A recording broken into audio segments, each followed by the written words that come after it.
Allahu Allahu Allahu Allah Allahu Allahu Allahu Allah Allahu Allahu Allahu Allah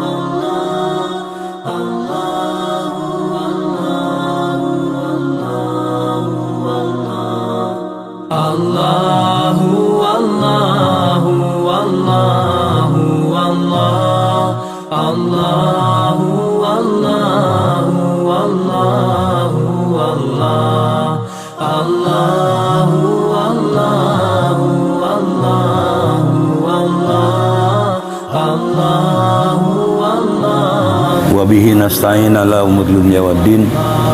Wassalatu wassalamu ala asrofil anbiya wal mursalin sayyidina Muhammadin wa ala alihi wa sahbihi ajmain wa ba'du. Bapak-bapak hadirin sekalian yang saya hormati, alhamdulillah kita panjatkan puji syukur kehadirat Allah Subhanahu wa taala karena dengan izinnya malam ini alhamdulillah kita masih bisa hadir, masih diberi kesempatan oleh Allah. Mudah-mudahan kesempatan yang diberikan Allah ini kita bisa memanfaatkan sesuai apa yang dikehendaki oleh Allah Subhanahu wa taala. Salawat dan salam semoga selalu tercurah dengan alam Nabi kita, Nabi besar Muhammad sallallahu alaihi wasallam. Bapak-bapak hadirin sekalian, kita sudah sama-sama mendengar apa yang tadi pada saat dibacakan oleh imam. Mudah-mudahan ini menjadi nasihat kita tidak menjadi manusia yang lalai, menjadi manusia yang lupa, yang hanya berpikir dunia saja dan ingat ketika sudah mau masuk kubur, yang kemudian pada rakaat berikutnya kerjaannya cuma jamaah mala wa'adadah, itu hanya menghitung-hitung dunia gitu kan, mengumpulkan dan menghitung-hitung saja. Ya ini jangan sampai. Kenapa? Karena hanya dugaan manusia saja bahwa apa yang kita miliki itu akan kekal. Wong kitanya saja tidak akan kekal. Karena kalau kita dengar tadi kan jama'a mala wa'adadah, itu bagaimana dia merasa dia kumpulkan, dia berpandangan bahwa harta yang dia miliki ini juga pasti akan abadi. Tidak akan ada yang abadi, semuanya pasti akan berakhir. Dan ini termasuk golongan katanya ada orang yang tertipu. Jadi ada yang tertipu, ada yang menipu dirinya sendiri. Nah kita tidak tahu nih, kita kelompok yang mana. Jadi ada tanda katanya orang yang menipu itu alamatul iktira. Jadi ada orang yang tertipu, salah satunya apa? Yazma'u malan. Dia sibuk mengumpulkan harta, di mana harta itu yang tidak penting baginya. Kita sudah ingatkan kemarin kan, apapun yang kita punya itu hanya barang pinjaman saja, dan yang namanya pinjaman pasti harus dikembalikan. Kenapa? Karena setiap kita hadir di waktu pagi itu hakikatnya sebagai tamu saja, dan tamu pasti akan pergi, dan apa yang kita punya adalah pinjaman. Yang namanya pinjaman pasti akan dikembalikan. Nah kira-kira mana yang nggak mau dikembaliin itu? Bahkan kalaupun kita banyak kita miliki, ketika kita pulang kita nggak bawa apa-apa. Yang kita bawa amalan kita, bukan harta kita. Nah karena itulah harta yang diberikan Allah ini, ingat ini amanah, tentu harus kita gunakan dengan sebaiknya sesuai dengan apa yang dikehendaki oleh Allah. Jadi orang yang tertipu katanya yazma'u malan, dia mengumpulkan harta, jadi sibuk hanya mengumpulkan harta saja, yang hartanya itu malah yakunu muhimman lahu, dan itu tidak penting baginya. Jadi pikirannya tidak hanya untuk dunia sebenarnya. Itu apa? Bahwa itu adalah alat jembatan untuk mengantarkan kepada tujuan. Apa tujuan yang sebenarnya? Adalah kehidupan akhirat. Jadi apa yang kita punya ini sebagai alat saja, sebagai untuk menjadi jembatan kita. Gitu. Kemudian ciri yang kedua katanya, orang yang tertipu itu ziyadatuz dzunub tahlikuhu. Jadi kesehariannya itu hanya selalu mengumpulkan dosa, padahal itu akan membinasakan dirinya. Misalnya nih, kita hari-hari sibuk hanya membicarakan orang saja, padahal itu akan membinasakan kita. Coba kalau kita pikirin nih, lebih banyak mana membaca min orang gitu kan, atau bahasa lainnya zikirin tetangga sama zikrullah, lebih banyak mana waktu yang kita gunakan? Tadi habis sholat aja kalau kita baca subhanallah 33 kayaknya agak kelamaan itu, ya kan? Ada yang milih 11 saja. Apalagi kalau sampai bacaan sampai seru, rasanya udah lebih lama lagi itu. Tapi 1 jam membicarakan orang lain nggak terasa, ya. Padahal ketika kita terus melakukan kesalahan, tahliku, itu akan membinasakan kita. Itu orang yang tertipu. Kemudian yang ketiganya, tarkul amali alladzi yunzi, itu dia tinggalkan amalan-amalan yang sebenarnya amalan itu akan menyelamatkan dirinya. Contoh sholat, iya kan? Sholat tuh yang pertama kali nanti dihitung. Nah kalau sholat kita bagus, beres, yang lain juga. Artinya sholatnya akan menyelamatkan kita, tapi dia tinggalkan.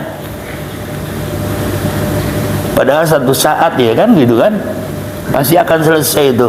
Ada yang sholat cuma hari Jumat saja itu. Kan hari bukan hari Jumat saja, kecuali harinya cuma hari Jumat. Itu pun adanya waktu zuhur saja, asar nggak ada gitu. Misalnya dari hari Jumat tuh, setelah selesai sholat Jumat dia tidur, bangun-bangun lagi jam 11 hari Jumat. Nah itu selesai Jumat tidur lagi, aman itu, ya kan? Iya kan, nggak kena taklif Pak, karena tidur gitu. Nah ini, itu ada 3 tuh. Jadi dia tinggalkan amalan yang menyelamatkan dirinya.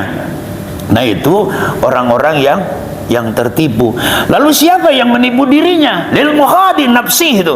Siapa yang menipu dirinya? Satu orang yang menipu dirinya adalah yubadiru ila syahwat wa ya'madu bizulal. Dia selalu berusaha memuaskan hawa nafsunya dan merasa aman dengan kesalahan yang dia lakukan. Coba kita ingat nih, kan kita banyak berbuat salah misalnya. Apakah kita merasa aman? Apakah nanti nggak dimintai pertanggungjawaban? Nah kalau orang yang berpikir gak merasa aman, dia punya salah sesama manusia, dia cepat memohon maaf, dia saling memaafkan karena dia tidak merasa aman. Tapi kebanyakan merasa aman kan? Ah nanti aja lah. Ada lagi begini, yang ngomong sederhana omongannya tapi luar biasa, nggak ngertinya apa. Ah udah mati juga selesai. Siapa bilang udah mati selesai? Awal kehidupan yang baru, bukan akhir dari kehidupan, tapi awal dari kehidupan yang baru, yang kita akan dimintai pertanggungjawaban. Kenapa? Karena ketika Allah berikan kesempatan kita hidup, jelas pasti akan ditanya nanti. Lalu bagaimana kita menjawabnya? Kalau tadi kalimatnya cuma begitu doang, ya kan? Ya kalau udah mati juga selesai lah. Yang penting hidup sekali ini kita kita isi aja dengan apa yang kita mau. Kasihan kalau udah seperti itu. Nah itu dia sedang menipu dirinya sendiri itu. Yang kedua, taswibut taubah. Kenapa dia selalu mengulur-ngulur tentang taubat? Karena bitulil amal, karena dengan panjangnya angan-angan. Orang ini bahasanya nggak jauh dari entar sama besok. Kapan mau mulai ke masjid? Besok deh. Itu datang besok lagi, itu nggak jauh dari entar besok. Kenapa? Karena dia yakin banget, jangankan 2024 Pak, iya kan? Kan udah mulai rame tuh 2024. Masih yakin ntar malam kita masih bisa hidup? Ya? Masih yakin gitu? Ada yang udah pede bener kan? Wah nanti 2024. Jadi mau ke masjid mulainya 2024. Kenapa? Kampanye Pak. Ada kepentingan ya kan? Ke masjid juga datang 2024, majelis taklim juga 2024. Ya Allah, kalau udah begini kan repot nih. Tapi jangan heran, sudah dijelaskan orang ke Mekah aja juga ada penjelasan. Ada yang lil bisnis, ya kan gitu kan? Ada yang politis. Nah itu luar biasa itu dalam Ihya Ulumuddin ada. Jadi bukan orang ibadah itu. Cepet umroh pagi sore balik lagi, biar dibilang nanti jadi orang soleh gitu. Ya karena politis itu kan. Padahal amal ya harus lillah itu. Nah itu kalau orang-orang yang menipu dirinya bukan begitu. Mau mohon ampunan aja nunggunya nanti taswib, dia ulur, dia tunda. Kenapa dia menunda? Bitulil amal, karena panjangnya angan-angan. Mungkin sekarang kalau dia lihat KTP baru umur segini, wah masih panjang ya. Emang ada syarat mati itu kalau umur udah banyak? Ya kan ada syarat tuh. Ya kan? Apakah ada orang mati itu syaratnya sakit dulu? Nggak ada. Atau umurnya banyak? Nggak ada. Syarat mati itu hidup, Pak. Ya kan? Syarat mati cuma satu, hidup. Jadi kalau orang hidup udah memenuhi syarat untuk mati, betul nggak, Pak? Iya. Apa ada keterangannya harus sakit dulu? Nggak ada. Ada yang sakit panjang umurnya, ada yang nggak sakit. Kayak teman saya bilang itu, pergi saya jemput, pulang saya anterin, malam ditelepon sama anaknya. Ya, ini contoh buat kita sebenarnya itu. Tapi kalau dia yang tertipu, ya tadi dia ulur aja terus. Ntar, besok, nanti, nah itu. Nah kita jangan seperti itu. Yang ketiganya, aneh dia, orang yang tertipu ini, yarjul akhirah bighairil amal, selalu mengharapkan akhirat tapi tidak mau beramal. Kalau ditanya mau surga mau neraka, surga lah, ya kan? Salat enggak, ini enggak. Kira-kira cocok apa enggak? Ya, kita yang melaksanakan perintah ini masih juga berharap, terus masih bertanya, apakah sholat maghrib kita tadi diterima oleh Allah? Betul kan, Pak? Kita hanya mohon kepada Allah. Apakah tadi sholat kita khusyuk? Kan ada juga peribahasa ya di masyarakat itu, ada orang sholat tapi kondangan, tapi ada orang kondangan nggak sholat. Bapak pernah dengar gak? Ada orang sholat tapi kondangan, tapi pas kondangan nggak sholat dia. Maksudnya gimana? Dia sholat di otaknya kondangan, padahal sholat ya kan? Atau bahasa lainnya, dia sholat hitung duit, tapi hitung duit gak sholat. Pernah, Pak? Ya pas sholat ingat duit gitu, pas lagi hitung duit pernah ajan aja gara-gara itu, ya kan? Yang aneh seperti itu gitu. Yarjul akhirah bighairil amal, jadi mengharapkan kehidupan akhirat tapi tidak mau beramal. Nah ini bagaimana? Kita beramal saja sekarang, kita masih terus berusaha bagaimana memperbaiki lagi, karena khawatir tidak didasari keikhlasan atau ada niat yang salah. Itu aja masih kita khawatirkan. Nah ini nggak pernah mau beramal tapi mengharapkan itu. Nah itulah orang-orang yang menipu dirinya sendiri. Tapi ada orang yang sangat tekun. Nah ini termasuk bapak-bapak nih, orang tekun nih. Makanya cirinya juga luar biasa. Siapa? Dia gunakan tuh hatinya aja untuk banyak ditafakur, banyak berpikir. Ketika dia tadi ini, kira-kira apa yang saya lakukan ini udah diterima oleh Allah belum? Ini orang yang tekun benar. Kenapa dia berpikir begitu? Karena kalau misalnya dia mendapatkan asalnya dia kurang bagus, dia akan perbaiki lagi. Itu kan? Tadi asar, kira-kira baik gak nih? Pas maghrib dia perbaiki lagi. Terus selesai maghrib dia berusaha lagi, dia perbaiki lagi. Terus dia berusaha seperti itu. Ini orang-orang yang tekun nih. Kemudian yang kedua, yaitu apa? Istimalu lisanul dzikri itu. Dia gunakan lisannya banyak berzikir. Nah, pertanyaannya nih, zikir yang mana nih? Kalau orang yang tekun pasti zikrullah ya kan? Banyak mengingat Allah. Nah, kalau nggak tekun ya bukan zikrullah, zikrul jari itu. Ya, membicarakan tetangga. Kira-kira banyakan mana tuh? 24 jam yang diberikan Allah ini kalau kita gunakan dari waktu-waktu itu sehari semalam 24 jam, kalau kita zikrullah sama zikrul jar itu banyakan mana kira-kira? Insya Allah kalau bapak-bapak udah nggak sempat yang begitu ya kan, itu mah bapak-bapak yang dulu. Kalau sekarang insya Allah nggak. Itu yang kedua. Yang ketiganya adalah dia gunakan badannya ini untuk beribadah kepada Allah. Kenapa? Nah ini sebenarnya bukti kalimat yang kita baca ketika setelah kita ucapkan subhanallah ada kalimat alhamdulillah. Ini kita buktikan hari ini. Kita buktikan setiap kita melangkah ke masjid, kita membuktikan itu. Kenapa? Karena kita bersyukur kepada Allah. Ketika Bapak baca misalnya habis subhanallah 33 lalu Bapak baca alhamdulillah, Bapak yakin banget itu diberi nikmat oleh Allah, Bapak buktikan langkah kakinya ke masjid. Kenapa? Karena bersyukur bukan sekedar ucapan tapi harus dibuktikan dengan amalan. Karena itu dia diberi sehat, maka dia buktikan sehatnya dia gunakan untuk ibadah. Nah ini orang yang tekun itu badannya dia gunakan untuk beribadah kepada Allah Subhanahu wa ta'ala. Kemudian yang berikutnya waqala badul hukam man idda salasan bighairi salasin. Barang siapa yang mengaku 3 hal tanpa ada 3 hal, fa'lam anna syaitan yasur minhu. Ini kalau kita ngomong begini tapi nggak ada buktinya itu, setan cuma ketawa doang. Kalau bahasa kita mah ditertawain sama setan, ya. Padahal setan tuh sebenarnya kan dia berusaha itu bagaimana agar kita menyimpang dari jalan Allah itu. Tapi ketika misalnya udah nyimpang, setan ketawa aja udah. Ya itu. Siapa mereka itu? Orang yang mengaku merasa manisnya beribadah kepada Allah, manisnya berzikir kepada Allah Subhanahu wa taala, walakin hubbud dunya, tapi sangat cinta kepada dunia. Setan ketawa aja. Kenapa? Karena kalau udah cinta kepada dunia, kadang-kadang lupa sama pemberi dunianya. Ya nak. Ini kalau kita terlalu cinta kepada dunia itu biasanya lupa dengan pemberinya.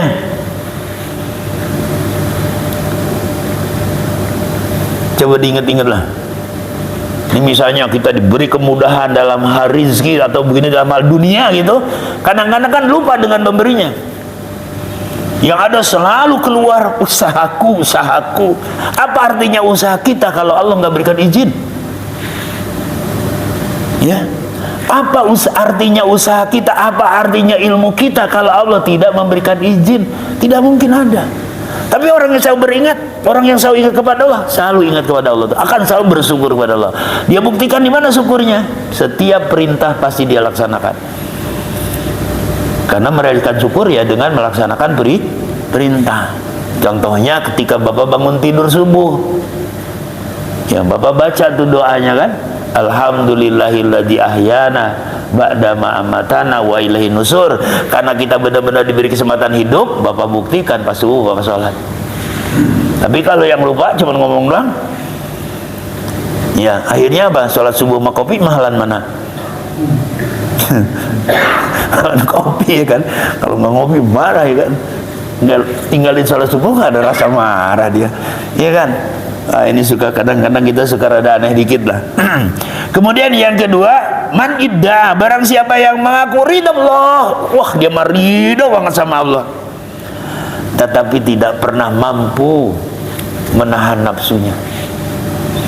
Ini repot nih, cuma ngaku doang, ya kan? Padahal kalau orang hidup mencari keridhaan Allah, yakin Pak, damai dunia ini.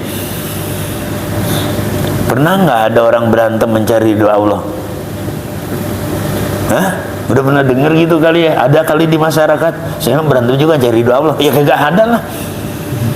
Karena hidupnya mau mencari keridhaan Allah, ketika salah paham dengan teman, kalau ribut nggak jadi ributnya. Nafsu yang mendorong pun dia tidak tanggapi gitu. Itu kalau kita benar-benar ngaku mencari keridhaan Allah, mengharapkan ridho Allah, yakinlah hal-hal seperti itu, dorongan nafsu yang banyak menyeret kita kepada kesesatan itu, seperti dalam surat Yusuf itu, inna nafsa la'amaratun bisu, insyaallah. Kenapa? Karena nafsu rata-rata menyeret kita untuk melakukan kejahatan. Jadi bisa mengendalikan nafsunya itu. Kemudian yang ketiga, orang yang idda'a, orang yang mengaku al-ikhlas, dia ikhlas banget gitu. Ngakunya ikhlas, pokoknya dalam apapun yang dilakukan ikhlas, tetapi katanya hubus sana'il makhlukin, tapi sangat cinta. Apa yang dia cinta itu? Yaitu sangat mengharapkan, sangat cinta dengan pujian makhluk. Jadi ngakunya ikhlas tapi sangat berharap dipuji oleh orang. Nah itu setan ketawa aja tuh, ya kan? Misalnya dia beli nih semen struk, ya kan, buat bangun masjid. Saya ikhlas, ya, tapi semua orang dikasih tahu sama dia ikhlas. Sebenarnya apa itu? Karena pengen dibilang orang yang dermawan. Kan saya udah bilang, kalau pengen dibilang orang dermawan, namanya diganti. Kalau kemarin namanya Muhammad, diganti Darmawan. Insya Allah Pak, kemana Bapak jalan pasti akan dipanggil Darmawan. Ya, jangan minta begitu istilahnya itu. Nah itu. Jadi kalau ngaku itu tiga, ya. Dia bilang ikhlas tapi sangat hubud dunia, hubusana, dia sangat cinta dengan pujian makhluk itu, akan ditertawakan dengan setan itu.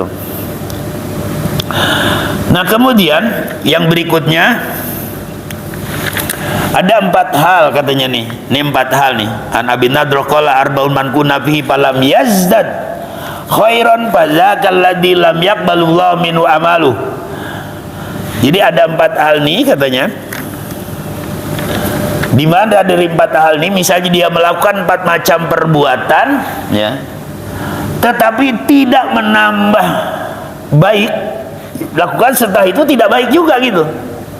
Maka katanya apa? Itu tanda amalnya nggak diterima oleh Allah. Yang pertama, awaluha man ghaza, barang siapa yang berperang summa roja, lalu dia kembali dari peperangan itu, falam yazdad khairan, tapi tidak bertambah baik. Ya. Fadzaka ayatun lam yaqbalullah, itu adalah tanda bahwa Allah tidak menerima perangnya itu. Jangan-jangan dia memang niatnya dulu bukan untuk apa, bukan lillah itu. Kemudian yang kedua, man shoma syahrul ramadan walam yazdad khairan, barang siapa yang puasa di bulan Ramadan tapi tidak bertambah baik, fadzaka ayatun lam yaqbalullah minhu, ini juga tanda tidak diterima amalnya itu. Misalnya kalau kita puasa itu pasti kerasa lapar kan. Kira-kira ketika rasa lapar ada nggak ketukan dalam hati kita, ingat sama orang yang kelaparan? Kan lapar tuh nggak enak gitu kan ya Pak? Muncul nggak di pikiran bagaimana dengan tetangga atau dengan orang-orang yang kelaparan? Betapa susahnya, betapa menderitanya. Akhirnya apa? Kalau memang itu bisa bertambah baik, insya Allah dia akan membantu. Dia akan berusaha juga untuk membantu kalau dia punya gitu kan. Ya kalau membantu itu kan syaratnya punya Pak. Kalau nggak punya ya jangan bantu lah. Ya kayak orang zakat kan kalau ada duitnya. Kalau nggak punya duit ya jangan zakat gitu kan Pak. Ya kan? Jadi kalau nggak mau berzakat jangan punya uang, jangan punya harta. Gitu kan. Ya udah kalau nggak punya sama sekali ya nungguin. Nungguin itu. Nah, ini yang paling penting lagi nih diantaranya adalah yang ketiga nih. Man hajja fardon. Nah, ini haji yang fardu nih. Berarti haji yang pertama nih, haji yang wajib, ya kan? Falam yazdad khairan, dan setelah dia berhaji tidak bertambah baik, fadzaka ayatun annau lam yaqbalillah minhu, maka tanda hajinya tidak diterima. Nah, ini luar biasa nih. Makanya bacaan tulisannya itu ada mabrur, ada mabur ya Pak. Kalau zaman nenek-neneknya kita dulu nggak ada mabrur tuh, zaman nenek-neneknya dulu ya kan, karena melalui itu apa namanya. Nah, kalau sekarang kan pakai, nah, ada apa tuh yang biasa terbang ya kan, makanya ada mabur, ada mabrur, ya kan. Setelah pulang itu nggak bertambah baik. Misalnya ke masjid juga nggak mau, ya kan. Ini nggak mau, waduh, ini jangan-jangan mabur. Itu. Makanya ketika kita baca walillahi ala nasi hijul baiti manis atau ila sabila, tekanan pertama itu lillah dulu. Lakukanlah ini lillah nih. Kenapa? Karena tantangannya berat itu. Kemudian ketika kita ketemu kalimat manis atau bukan secara materi saja. Ya, bukan secara materi saja, bukan sehat saja, tapi juga ada kecukupan dalam keilmuan. Ngerti itu. Bagaimana ketika dia berihram, kenapa harus lepas pakaian, harus ganti? Kenapa? Karena kadang-kadang pakaian ini mengantarkan kesombongan. Gara-gara beda pakaian itu kan jarang duduk mau bareng. Seandainya nih ya, presiden pas ihram pakai baju kepresidenan, menteri pakai baju kementerian, ya kan? RT baju KRT. Kira-kira gimana tuh pada saat toab, pada saat saya itu? Rasanya susah masuk ke masjid ya Pak. Ini rombongan ini, jangan itu jauh-jauh, pengajian aja Pak. Tapi bapak-bapak alhamdulillah nggak ada. Di ibu-ibu tuh, kalau ibu kan ada seragam. Kalau bapak-bapak kan nggak pakai seragam. Beda seragam aja naik angkot bareng nggak mau, iya kan? Beda seragam Pak, naik angkot nggak mau tuh. Kenapa? Oh ini, buka kata Allah itu. Buka. Kenapa? Kamu datang ke sini bukan mengunjungi manusia, memenuhi panggilan aku. Jadilah kamu manusia mengenal jati dirinya. Sama semuanya itu. Itu aja disahkan Allah, sama semuanya itu. Kenapa? Karena biasanya pakaian itu juga mengantarkan perpecahan. Ntar 2024 baju kuning sama baju hijau kira-kira mau duduk bareng nggak? Tapi udah deklarasi kemarin. Iya kan? Tapi udah deklarasi kayaknya akan bareng gitu. Nah gitu. Nah, itu haji itu. Ya katanya kalau nggak berubah tuh. Itu ingat tuh kita bagaimana kita tawaf, ya kan? kita muter, kita masuk ke dalam lingkaran kasih sayang Allah, keluar dari sifat kebuasan manusia. Kenapa? Karena buat manusia kadang lebih buas daripada hewan. Manusia kadang lebih serakah daripada hewan sekali. Itu hewan yang suka makan kambing itu, kalau nggak habis nggak dibungkus tuh. Kan dia nerekam nih misalnya, makan, sisa kepalanya nggak habis, kakinya dibungkus nggak? Beda kalau manusia, nggak habis, bungkus. Itu dilajari itu waktu kita muter, ya kan, masuk ke lingkaran kasih sayang Allah, keluar dari sifat keserakahan itu luar biasa. Nah, setelah selesai kita tawaf, kita harus sa'i, harus memulai dari Sofa dan berakhir di Marwah. Jadi apa? Lakukanlah dengan niat yang bersih. Sofa langsung tujuannya kemana? Marwah. Zat memberi minum siapa? Yaitu Allah. Jadi mulailah langkah itu dari hati yang tulus, semata-mata karena Allah. Jadi lakukan apapun itu, niat hati yang bersih lillahi ta'ala. Itu diajari kita tuh. Akhirnya apa? Selesai, maka dicukur rambut kepala. Kenapa kepala bukan rambut yang lain? Sumber.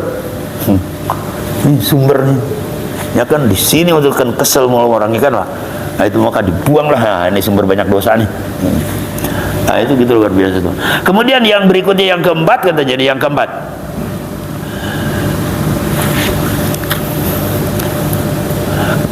waman maridol. Nah, barang siapa yang sakit lalu disembuhkan oleh Allah, falam yazad, tidak berubah. Ya, udah saya juga nggak berubah tuh, nggak lebih baik nih gitu kan.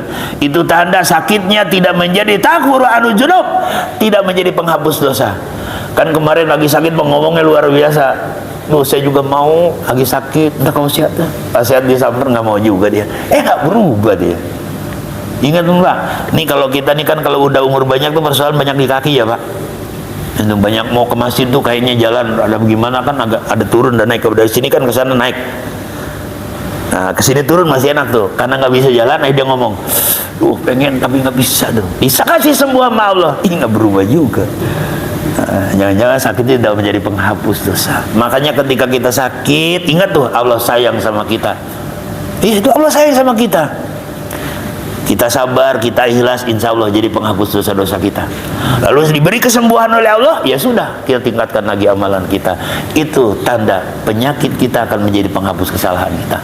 Itu kata Abu Nadroh. Ya. Nah, kemudian yang berikutnya lil akil, nih bagi orang yang berakal. Arba'atu asya, ada 4 hal yang dimana dia tidak menyia-nyiakan, lalu dia bersungguh-sungguh. Jadi ada 4 hal yang dia punya nih, dia benar-benar. Apa yang pertama nih? Ilmu. Ya.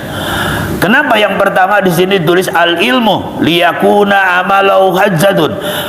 Karena dengan ilmu ini agar benar-benar amalan yang kita lakukan didasari pengetahuan itu. Makanya wahyu pertama itu kan bukan perintah sholat, bukan perintah haji, bukan perintah apa lagi itu, bukan, tapi ikro. Ya kan? Kan biasa begitu kalau pas tujul Quran tuh suka dibaca itu ayat ikro itu, ya kan? Tapi harus bismi rabbika. Nah, ini ikronya harus bismi rabbika. Kenapa harus bismi rabbika itu? Agar dia setelah belajar dia pintar, ilmunya dikawal dengan akidahnya itu. Benar karena Allah. Karena kalau dia tidak bismi rabbika, khawatir dia pintar, akhirnya kan ini rusak negeri ini. Bukan orang bodoh pasti, orang pintar bukan Pak? Iyalah. Tapi kalau dia pintar kawal ilmunya akidah, insya Allah aman gitu. Makanya bismi rabbika. Nah kemudian terus kalau dibaca rangkaiannya pasti bicaranya akhlak tuh. Makanya ada dulu kalau ketika kita masih kecil ada namanya sekolah ibtidaiyah. Di sana ada pelajaran ibtidaiyah, ada pelajaran ilmu, akidah, akhlak tuh. 3 ini sebenarnya harus benar-benar ada. Tapi sekarang orang kayaknya kalau udah bicara akhlak itu, gitu. Nah karena akhlaknya nggak ada ya udah nggak ada sopan santun, udah nggak ada bahasa pun ya udah itu. Padahal Nabi aja diutus untuk itu, menyempurnakan akhlak. Dan kemudian cirinya katanya penghuni surga salah satunya ada akhlaknya yang baik. Di mana buktinya akhlak baik itu? Istilahnya apa? Dia tidak mendolimi. Dia menyakiti kalaupun disakiti. Dia mau memberi sama orang yang tidak mau memberi. Itu salah satu tanda itu akhlak penghuni surga itu. Nah ini orang yang berakal sehat tuh tadi apa?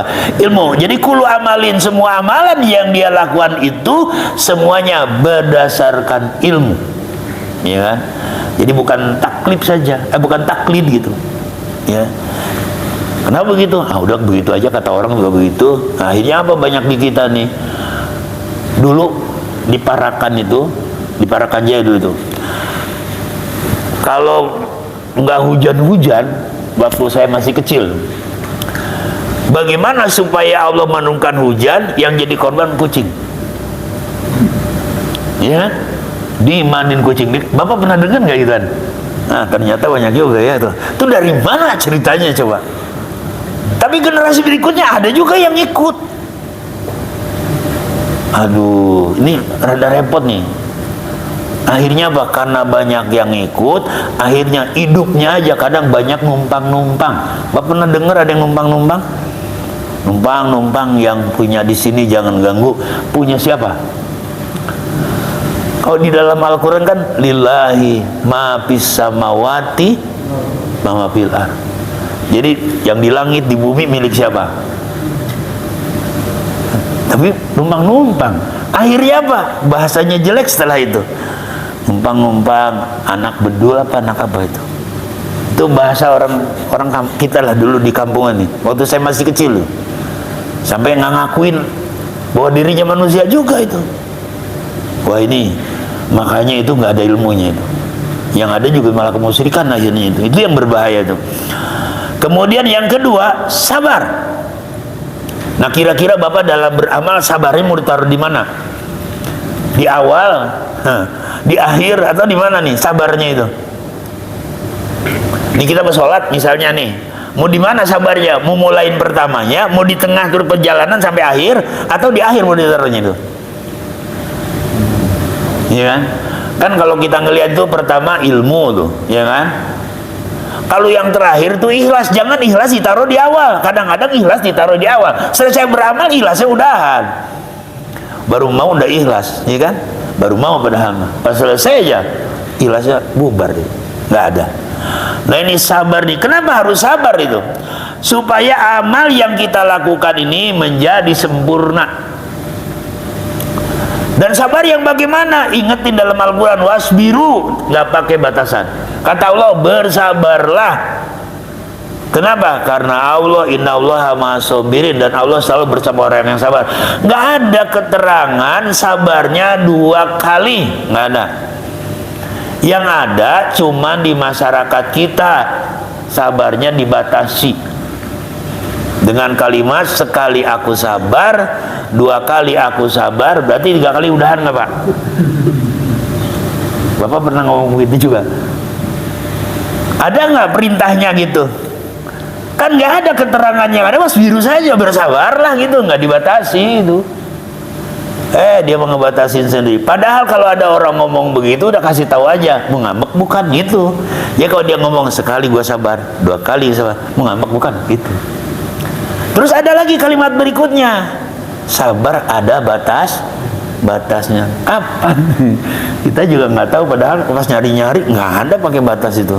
Padahal kalau kita beramal terus dengan penuh kesabaran itu, insya Allah akan sempurna dia. Kemudian tawakal nih. Nah, tawakal nih kapan juga gitu? Tawakalnya gimana? Setelah usaha apa sebelum usaha? Nah, ini kadang-kadang belum apa-apa udah tawakal. Tawakal, ya kan? Dulu ada sahabat menghadap Rasul kan? Sampai di Rasul tanya itu tentang ontanya. Di luar Rasulullah, udah diikat belum? Nah, berarti ada ikhtiar dulu, ada usaha dulu, baru pasrah. Ini mah belum apa udah tawakal aja. Sakit mau berapa enggak? Tawakal aja nah. Sakit juga datang dari Allah, ya kalau sehat nanti maunya Allah. Ya enggak begitu. Usaha dulu, setelah berusaha barulah itu kita pasrahkan kepada Allah Subhanahu wa taala. Kemudian yang terakhirnya katanya apa? Ikhlas. Nah, ini alhamdulillah nih. Kenapa harus ikhlas? Supaya amal kita mendapatkan pahala. Kenapa? Karena Allah hanya menerima amalan itu kalau kita benar-benar ikhlas. Bahkan dalam surat Kahfi itu Faman kana yarju liqa'a rabbih falyamal amalan sholihan. Jadi kalau kita ingin berharap nanti ketemu dengan Allah, beramallah. Tapi pada saat beramal mah jangan ada persekutuan di situ. Ya kan? Wala yusyrik gitu. Bi ibadati rabbi ada. Berarti amalnya harus benar-benar lillahi taala, itu harus benar-benar ikhlas. Tadi yang digambarkan dalam sahih itu ya harus sofa ke marwah gitu. Jadi sofa marwah, sofiyun berarti kejernihan hati, marwah jat pemberi minum, yaitu niatkanlah hati yang ikhlas semata-mata karena Allah. Nah ini harus benar-benar ikhlas. Jadi kalau kita misalnya sekarang benar-benar mengharapkan yang namanya surga itu al-jannah, ya, nggak ada jalan lain kecuali kita harus bersungguh-sungguh dalam beribadah kepada Allah Subhanahu wa taala. Ya, ini harus benar-benar bersungguh-sungguh dalam beribadah, ya. Bahkan kalau dalam Al-Qur'an itu sering kita dengar kalimat istiqomah itu, ya. Yang kalau dibaca ayatnya itu suka ada imam yang baca di sini, innal ladina qalu rabbuna Allah summastaqamu. Istiqomah ngomongnya rada gampang, prakteknya suka rada susah, ya. Innal ladina qalu rabbuna Allah, sungguhnya orang-orang yang mengatakan rabbuna Allah, Tuhan kami adalah Allah, summastaqamu, lalu dia buktikan. Jangan ngomong doang, ya. Kalau ngomong doang nyampe, ya. Dia punya tanda. Seperti apa katanya orang-orang istiqomah itu? Kalau diibaratkan itu kaljibal, seperti gunung. Kenapa diibaratkan seperti gunung? Nah, ini di sini disebutkan nih. Alamatul istiqomah nih, ayakuna milu kamasalil jabali. Kenapa li'anal jabal lahu arba'atu alamat? Karena gunung ini mempunyai 4 tanda. Ahaduha, salah satunya annau la yuzibu al-harru. Dia tidak cair karena panas. Kalaupun matahari norot gitu, tuh gunung nggak pernah leeh tuh. Apa ada gunung yang kepanasan mencair? Nggak ada, ya kan? Bagaimana dengan kita? Yang kedua yaitu watani, dan yang keduanya, ya, yaitu tidak beku karena dingin. Jadi bukan dia gunung Salak nggak pindah-pindah beku di situ bukan karena dingin, bukan. Kalaupun dia gunung ditaruh di wilayah yang panas, tetap aja dia nggak akan pernah mencair aja itu. Jadi bukan begitu karena dingin, bukan. Ya. Ntar buktikan dengan kita tuh. Yang ketiganya, la yataharraku, dia tidak akan bergerak kalaupun angin kencang. Makanya sampai hari ini kan Gunung Salak masih ada pada posisinya.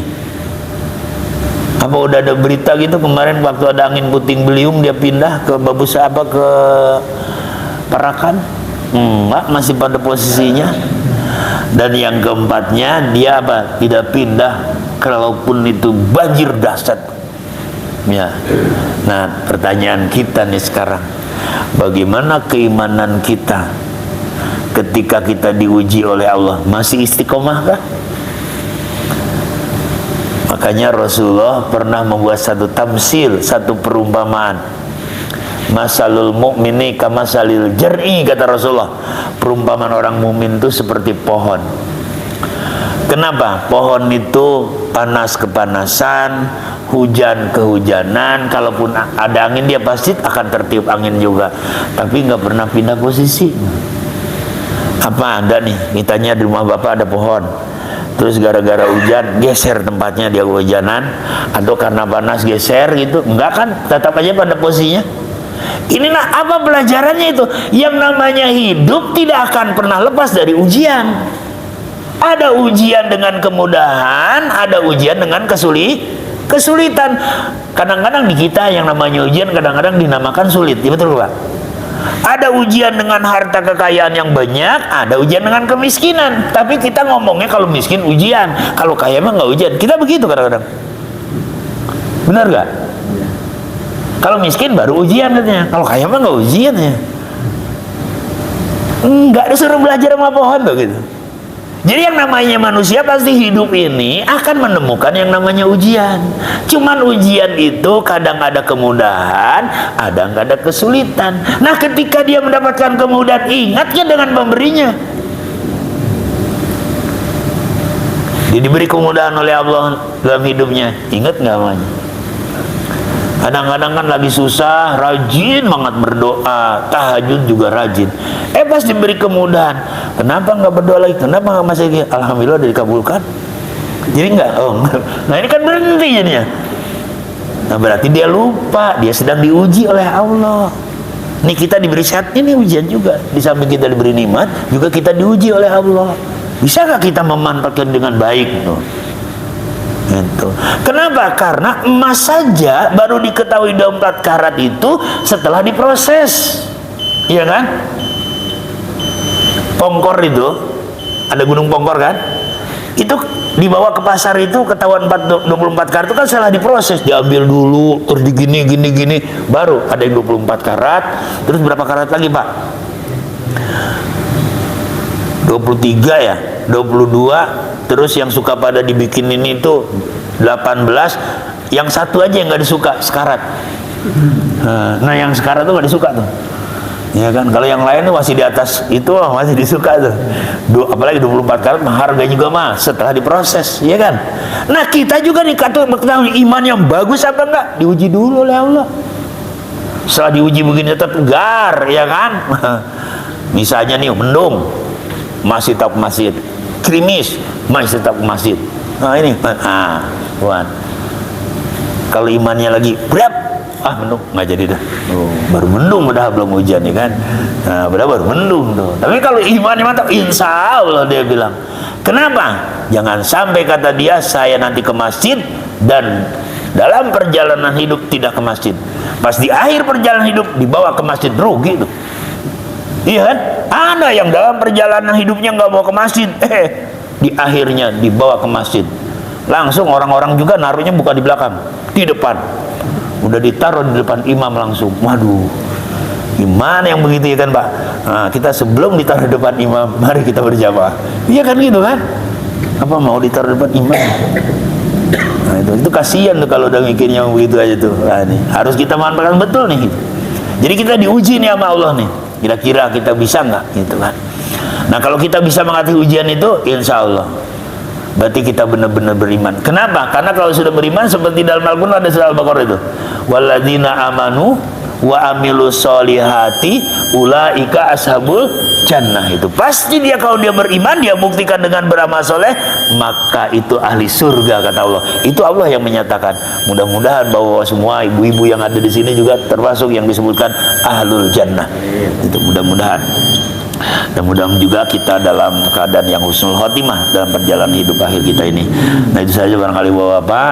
Insya Allah nanti kita lanjutkan kalau ada umur minggu depan. Assalamualaikum warahmatullahi wabarakatuh. Waalaikumsalam.